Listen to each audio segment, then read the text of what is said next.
panjang memang memahami takdir ya, ini kita kalau secara rinci dan detail, cukuplah kita bagaimana kita mulai meningkatkan keimanan kita dan amaliyah kita, keyakinan kita kepada Allah SWT, sambil juga sisi lain kita juga berikhtiar ya, semampu semaksimal yang kita bisa, dapat mungkin yang kita mampu untuk bisa mengubah tahapan-tahapan kesuksesan kita, perubahan hidup kita. Dan juga tadi berbicara tentang pandemi ya, kesehatan kita, bicara tentang juga banyak hal ya, tidak hanya masalah kesehatan, banyak hal yang kadang-kadang ini kan di luar kontrol kita juga. Tapi ini bagaimana kita membangun semangat spirit berikhtiar ini, Ustaz, untuk tentunya mengikuti irama kesuksesan kita dan awal 2021 ini. Terkait takdir tadi, sebelum kita bahas cita-cita, jadi terkait takdir tadi, kalau kita berbicara takdir memang panjang sekali, tidak akan habis ya, karenanya singkat kita ketika memandang takdir itu, silahkan kita berikhtiar, lalu apapun hasilnya itulah takdir Allah Subhanahu wa Ta'ala. Itu ringkas ceritanya seperti itu. Kalau kita mau supaya tidak bingung dalam memahami takdir, silahkan try to do our best, lakukan yang terbaik yang bisa kita kerjakan, maka apapun hasilnya itulah takdir Allah. Rasulullah ketika memimpin perang Uhud dengan gagah perkasanya memimpin pasukan, tapi ada pasukan yang tidak mentaati Rasul, akhirnya Rasul berdarah-darah saat itu. Maka itulah takdirnya Rasulullah saat perang Uhud itu. Sudah luar biasa strategi yang beliau gunakan. Misal ketika kita membahas tentang sakit, ada orang yang sakit, dia dirawat meninggal. Ada orang yang sakit tidak dirawat sehat, ya kan? Ada yang seperti itu.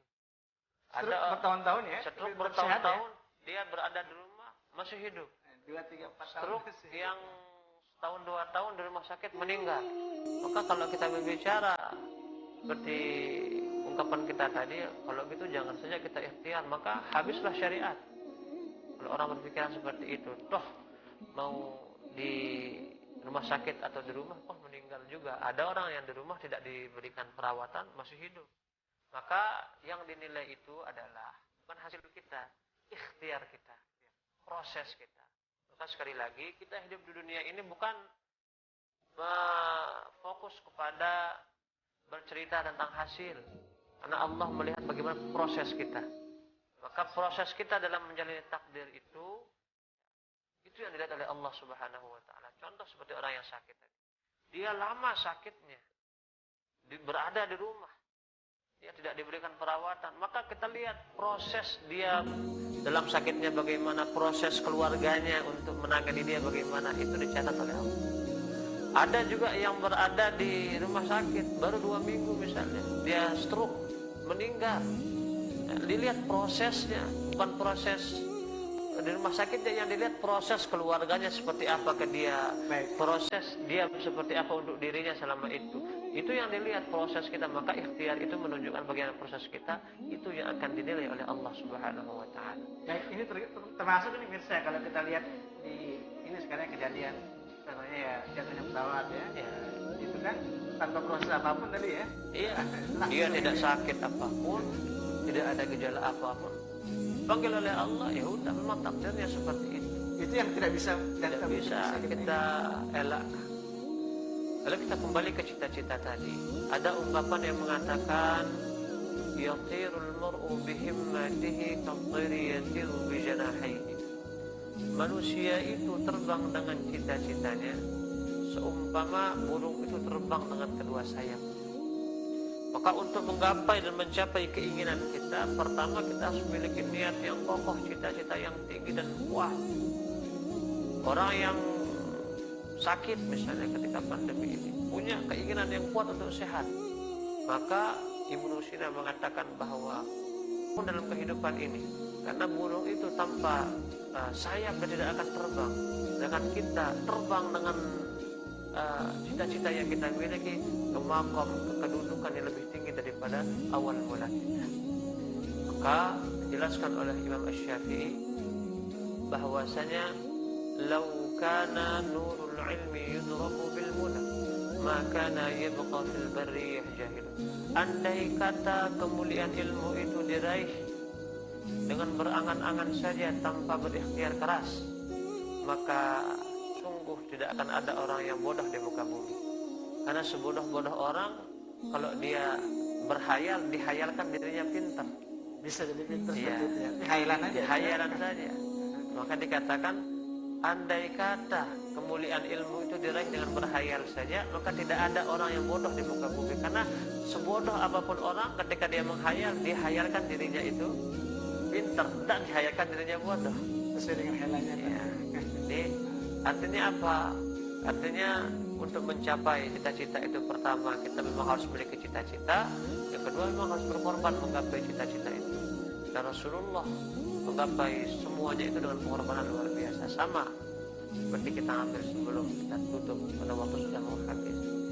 Rasulullah dulu ketika perang, ya, ketika beliau menggali parit yang begitu panjang, singkat cerita beliau memukul sebuah batu. Beliau menceritakan kepada para sahabat bahwasanya kelak Konstantinopel itu akan ditaklukkan oleh sebaik-baik pemimpin dan sebaik-baik pasukan.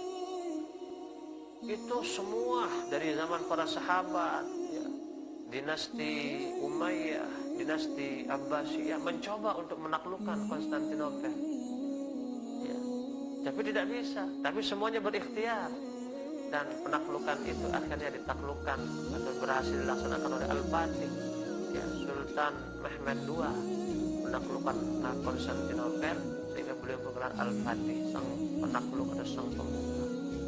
Tapi semuanya tetap berikhtiar. Bapaknya Al-Fatih berikhtiar menaklukkan Konstantinopel, ya. Sultan Bayazid, ya, Sultan jauh sebelum Al-Fatih juga pernah berikhtiar. Jadi memang kalau kita dengar cerita-cerita lama ini Pak Ustaz, ya, bukan cerita ya, tapi satu peristiwa Fakta. yang fakta Ya. Ini penuh dengan konsep perjuangan yang sangat besar ya, Iya. termasuk dari zaman sahabat. Ya, perjuangan termasuk perjuangan untuk mencapai takdir yang dijanjikan. Jadi Allah menjanjikan Konstantinopel itu untuk ditaklukkan. Para sahabat, para orang-orang soleh semuanya berlomba-lomba mencapai siapa yang menggapai takdir itu. Dan yang takdirkan adalah Al-Fatih. Tapi proses orang berusaha tetap, paham? Ya, sahabat berusaha, ya. Para pemimpin dinasti Umayyah, Abbasiyah, Utsmaniyah berusaha.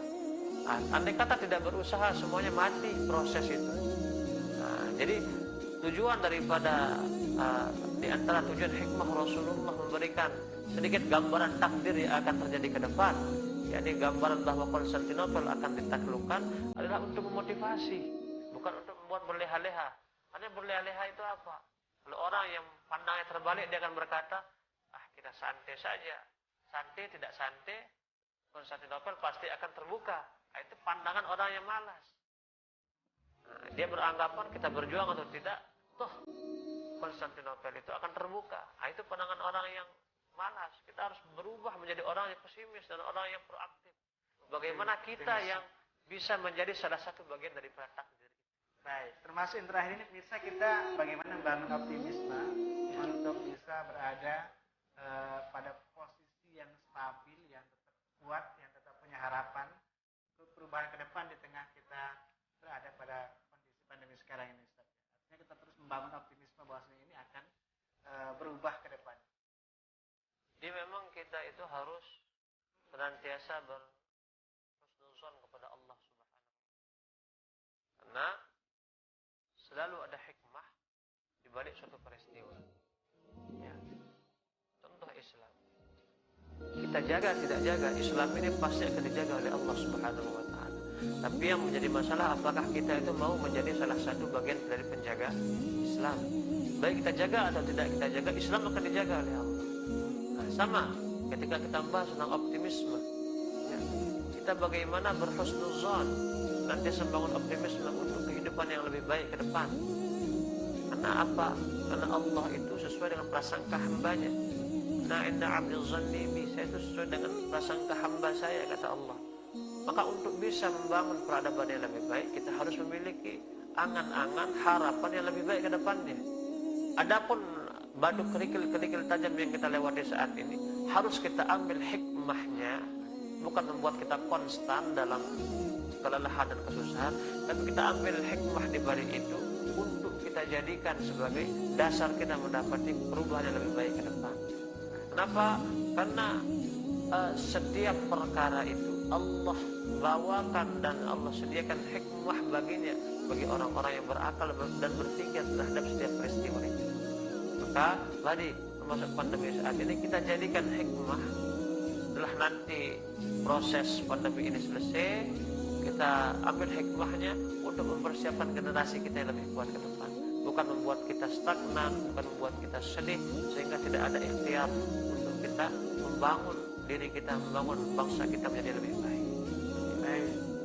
Baik Nisa, satu spirit dan motivasi yang tinggi sekali, dan mudah-mudahan menginspirasi kita semua bisa di rumah dimanapun berada, para pencinta dan kajian Islam pada malam yang mulia dan barakah ini. Kita sekali lagi ya, tadi hanya doa dan terus berdoa yang bisa mengubah takdir yang memang masih bisa kita ubah, yaitu pilihan-pilihan tadi. Dan pemirsa, sekali lagi seperti disampaikan bahwasanya hidup itu memang penuh dengan pilihan, dan pilihan yang terbaik adalah pilihan bagaimana hidup dalam koridor yang telah digariskan, telah ditentukan oleh Allah SWT, dan berserah diri kepada hasilnya. Itu Pak Ustaz ya. Baik bisa, dan yang terakhir tentunya bahwasanya pemahaman kita tentang takdir selaras dengan keyakinan kita kepada Sang Pencipta dan Kesediaan Allah SWT. Kita akan bertemu pada minggu yang akan datang dengan tema serta topik yang menarik. Wassalamualaikum warahmatullahi wabarakatuh.